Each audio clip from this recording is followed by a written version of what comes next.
Hi, Steve Hayes here, and welcome to Days Are Getting Better, episode 37. In today's episode, I'm going to talk a little bit about some old work that goes back a ways in the ACT work on reason giving, and maybe link it up to some things that are happening that are more contemporary, but also some ways that you might rein in that part of your mind when it's not really serving your interests. I'm going to have just a couple of more mentions on what's happening with idionomic uh, data and just a little tiny shout out as to what's coming with a mind grapher and maybe a few other things that occur. You know, in the earliest work on ACT, one of the things that we focused on the most was on reason giving. Reasons are verbal formulations of cause and effect. I do this because of that, when it's applied to yourself. Or the reason this happened is because of that. And it can be distinguished from noticing that you have formula like that, but without really buying into that as a specific reason. And so the early work on diffusion, or in the earliest days, was called deliteralization, something I can't even say to this present day. We would say these are choices made among alternatives with reasons, if you have them, because your mind's going to give you verbal formulations, but not because of them. Well, not because of them, meaning not in your own mentality, holding the selection to account to whatever the particular words are in your head. In other words, really, literally, the only reason that I'm doing this is that kind of thing. Now, why would you want to be cautious about reasons? Well, they're everywhere. They're encouraged constantly, and we kind of need that. Why'd you do that, Junior? I'm hungry, or she made me mad, and you'll come up with something, and it gives us a chance to socialize our children and so forth. So it's not like we don't want some verbal formulation. That's an important thing that you can do with language, but it's added to lots of things that move us around that occurred before language and that are sort of separate from language. So there's a danger in taking it too seriously. You need to do it to be able to be socialized, but it doesn't mean you need to buy into it as the way that you need to think about and run your own life. Why would you want to be skeptical? You don't have access to the information. Heck, as I usually say, you probably don't know what you had for breakfast a week ago.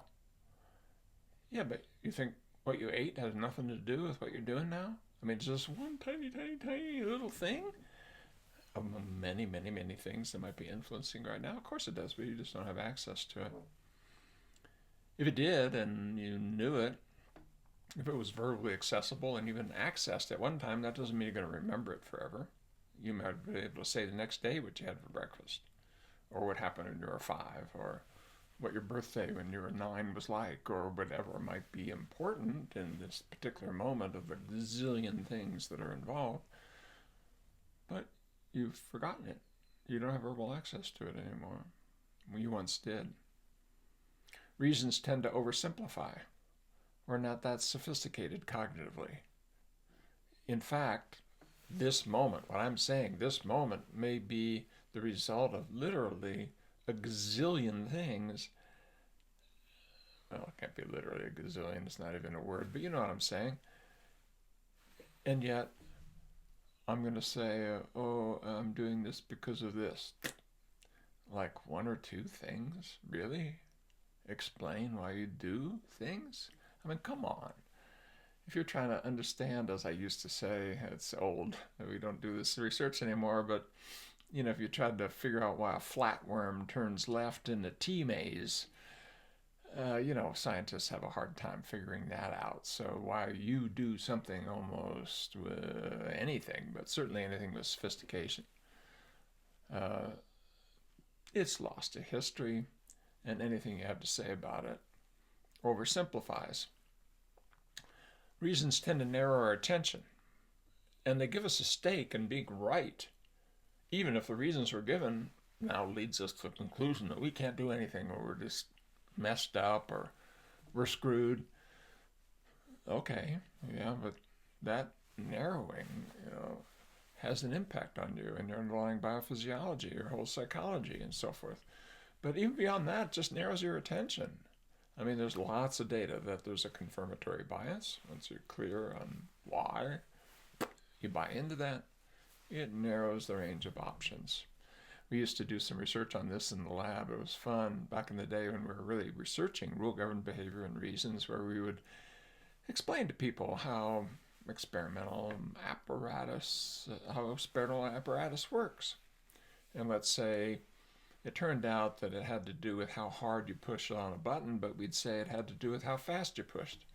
Yeah, but made it almost impossible for people to realize that it had to do with how hard they pushed, or the spaces in between what they do, as opposed to just the overall frequency, and so on. So it narrows our attention. It also activates a part of our brain that is there for higher order cognition. This is a new kid on the block. It's only several 100,000 years old, a couple million years old. And we know not much beyond that, because even the very, very, very simplest things that you do to enable you to figure things out and have reasons, chimpanzees don't do, and they share 90 plus percentage of our genome, and we split off from them 3 million years ago, something like that. So we know it's pretty darn recent when you think about all the other features of how your brain and body and learning and so forth are organized. So you're feeding the system your default mode network, which is this kind of scanning process to look for danger and look for relevant stimuli and so forth, is activated. It means that certain things happen. For example, it's harder to sleep. I saw a study just last month, and I'll put it down in the in the index, but from the Journal of Health Psychology, that was looking at the impact of experience avoidance, something ACT folks care about, and depression, and it replicated yet again one of hundreds of studies that say that that's important. But then it looked a little deeper on whether or not you were sleeping, and also were you cognitively aroused, figuring things out, thinking about things, analyzing things, giving reasons for things before you went to sleep. And what they found is that there was this pathway from, you're avoidant, but that's actually feeding more pre-sleep cognitive arousal. If you're going to avoid something, you have to look for it, even to know how to get to avoid it, right? So you're already there. Additional kind of figuring it out, ruminating, worrying, cognitive arousal. But then that led to poor sleep, and that was part of the pathway of depression. So you see what I'm saying is reasons have this kind of spread. It amplifies experiential avoidance. It arouses cognitively. It activates parts of the brain that really don't need to be activated, since most of the figuring out that we're doing is not all that practically relevant and probably doesn't need to be done at all. Now, I think meditation and diffusion exercises, maybe leaves on a stream, done daily, or any kind of contemplative practice, etc., kind of rein in some of that part of the mind. But I want to say just a few other things that maybe would be of help, quite apart from the mindfulness practices or other ways that we undermine excessive or unnecessary reason giving. One is, what about thinking about this in a more humble way? If you believe what I've just said, and I think we could defend each of these things, you probably agree with them, that you don't have access to a lot of it, you don't know how to You can't even remember it. You oversimplify. In fact, you don't even have the principles or how to put it all together. That's exactly what science is trying to figure out. We're not little Nobel Prize winning psychologists because we're born and kick out for reasons, etc. How about an attitude of healthy humility? Of deliberately entering into, I don't know, of thoughts. It's okay to have thoughts, and I can share them, and sometimes if it's useful, I can even amplify them, try different things, expand them. But sometimes it's just, I don't know. And I'm not sure I really want to spend the effort to try to figure out because it has all these other effects. It's not likely to be that helpful. Figuring out how to do your taxes, figuring out how to fix your car, sure. Figuring out why. There's some early research that sort of points to this. The late Neil Jacobson, when he first came in contact with the ACT work, developed a reasons questionnaire and showed that the more reasons that you have for things in your life, for your own emotions or memories, etc., your emotion, sadness, etc., the more likely you were to be depressed. Interesting, isn't it? And so undermining reason giving and sort of settling into a kind of healthy humility of let's learn, and putting things together verbally could be helpful, but also let's see, and let's not really push the accelerator down on that when it's only going to get in the way. I like the phrase I sometimes use is an attitude of trying to establish a state of experienced innocence, of being able to look at the world with fresh eyes, to be born again, I guess, if outside of a religious context, as if you're fresh off the boat. And that kind of attitude of openness, curiosity, interest, that fed us so well, that helped us so well when we were children, can still help us now.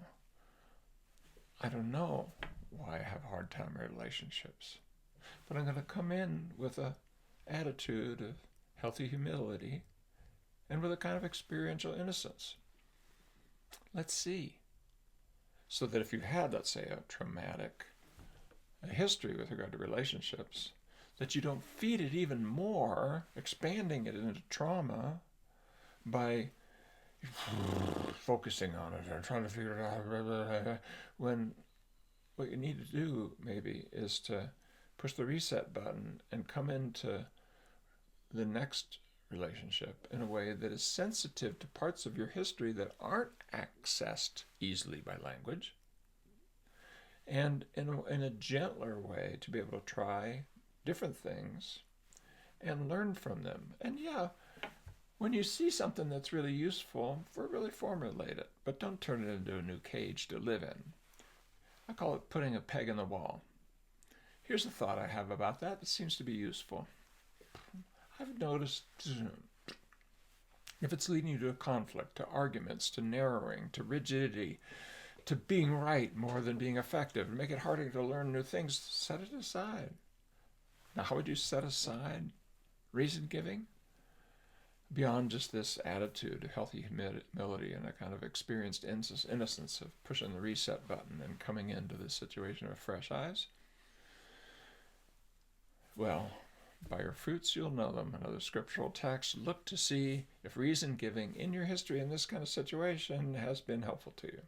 And if you find yourself looping back, why, figuring out, etc., yet again, it's not paying off, be suspicious. This is just your mind grabbing after understanding and figuring it out even when it's not useful. So that might allow you to pick your times where maybe I will try to come up with a reason and held it softly enough that I can consider alternatives. Or maybe I'll just respectfully decline my mind's invitation to enter into another round of figuring it out. especially if I've done that and it's not been helpful. And that way you can sort of pick your times where this repertoire, which is not the whole of you, it's this thin cortical overlay, it's only part of you, but it's how it's almost parasitic force and how much of your life it'll grab. Pick the times when you're actually going to feed it, and at the other times, see if you can engage in practices, meditation practices, diffusion exercises that quiet it.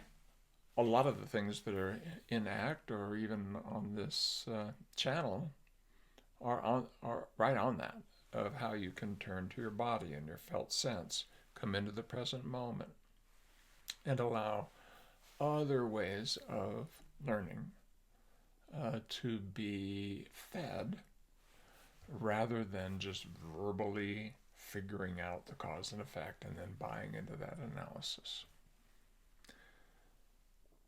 If you had to pick just one, I would probably pick do some regular diffusion or mindfulness exercises. Sometimes people forget that the things that we talk about in ACT can easily be turned into new practices. Let me give you an example. You may do a leaves on the stream exercise. Lots of recordings out there, easy to find if you don't know what I'm talking about. But it's that metaphor of thinking of yourself sitting by a warm day underneath a tree, sitting by a stream, and allowing the brook to flow and to put leaves on that stream. And as you have a thought, put it in words if you think in words, in images if you don't, on the next leaf, and let it float by. Now be careful, it's not trying to make it go away. It'll come back, very likely, sometimes. That's okay. But in each case, just let it float by and head on down the stream. And then you look for a time where you have jumped into the stream, you forgot what you're doing, the leaf is on your head, but you'll lose it. When you first start doing it, you can usually only do it a minute or two. With practice, you can do it with a little chatter and starts and stops for 10 minutes or 12 minutes or even 15 minutes. If you do that every day, that's a contemplative practice. That's a mindfulness practice. Nothing spooky about it. You don't have to be a particular religion to do it. Don't be afraid of it. If you're a fundamentalist Christian or heard that these things are all Buddhist, please, let's just step back. All of the wisdom and religious traditions have contemplative practice a part of it. They all include learning how to regulate our attentional processes, and one good way to do that is to simply allow them to play out in a way where you don't grab, follow. One of the things you'll find if you do that exercise regularly, I'll just mention it by the way, is that the thoughts that show up that are about the exercise, am I doing this right? I don't think I'm doing it. How long is this? I'm not sure I got it on the leaf right. My leaves are too small. Oh, I don't think in words. I think only in images. I can't see the images. Oh my God, I've lost the image. You'll find that thoughts like that don't get put on leaves. So learn how to do that. Do the meta kind of step back, and even thoughts about the process of putting thoughts. Let that be a thought. Do the same thing. So I'm suggesting this as a place to start, just because you probably, if you've been following my work, you're following the ACT work, you have lots and lots of examples of things that you can do every day if you wish, and to see what happens over time. One of the things you'll find over time is that you get more skills and you begin to quiet the mind. We're not busy all the time, mentally. And if you adopt this attitude towards reasons, you can find a space in which you can comfortably let go, show up, and allow other things to enter into your consciousness, such as your felt sense, your connection with people around the world, around your environment in the world, and sort of show up in ways that are based upon even more ancient learning systems and parts of your body that contain those. I said I would mention just a little bit about what's happening in the wonderful world of idionomics and things that are coming down the pike. We just did a little push on PsychFlex and If you're on my listserv, you got probably one too many emails about that. I hope that wasn't offensive. We need to do that to keep pushing things out. But I did want to mention some really exciting things are coming in especially MindGrapher, but now also in Cyclex. And so things that I've talked about here are going to have more and more form that will enable you to understand what it is that we've been trying to do over the last 2, 3, 4 years of trying to focus into processes of change in a more personal way. And so, yet again, I have a Patreon link down in the newsletter if you're watching this on a channel, in the description. If I've forgotten, just go to IBH, the Institute for Better Health version of Patreon. And if you give us some help in generating this new science, you'll immediately be able to see some of the cool things with little videos that we're developing in the research labs. And I am so looking forward to it. We sat down with our team. We think that we can have some of these new methods out. I hate saying the predictions, but in a couple of months. Furthermore, if you actually have the app, there's some things that are now available, and we'll do a little members post, already in the app, and we've not done a big shout out for them in MindGrapher, such as a new intake form or the ability to upload your own questions and items in MindGrapher, or to eliminate from a whole set of questions that are already there, ones that you ask your particular client to fill out. So that's pretty exciting, and you'll see why it's important if you follow that Patreon link. And if you don't, you just follow yours truly. I hope we can show you shortly before they're released, in just a matter of weeks, where it is we're going and what we've been doing back in the research and development labs. One other thing that I think is kind of cool, and I'll just say what it is, and then you can look for it. I and my colleagues, we meet every week. We have a team we call it One Size Fits None, which kind of makes us giggle. Trying to confront the one-size-fits-all world of the DSM and the rest. But my colleague Cristobal Hernandez in Chile has developed a program that we're gleefully calling Loopy, that is beginning to track when one process leads to another process, or leads to another process, or leads back to the first process. These loops, it turns out, when you follow them, begin to integrate and pull together events in a way that can be helpful, a spiral up, or hurtful, a spiral down. I wanted to talk about reasons in part because of that, because one of the grease on the wheels of more of the same are these negative loops, and they tend to be fostered by the cognitive system that integrates them. Oh, if it's like this, then I need to do that. Oh, if I did that, then I need to do this. Oh, now I'm doing this. I'm back to where I started. Loops. And so that program and that first article on it is already drafted, and it won't be very long before it's out there, and you can sort of play with it yourself if you're on the researchy side, or think about it if you're not, of learning how to detect these strange loops where one thing leads to another, and you're back in the same place. Those are, turns out, connections that are invisible if you take your traditional biostatistical approach, your normative category. I have this disorder, I have this disorder.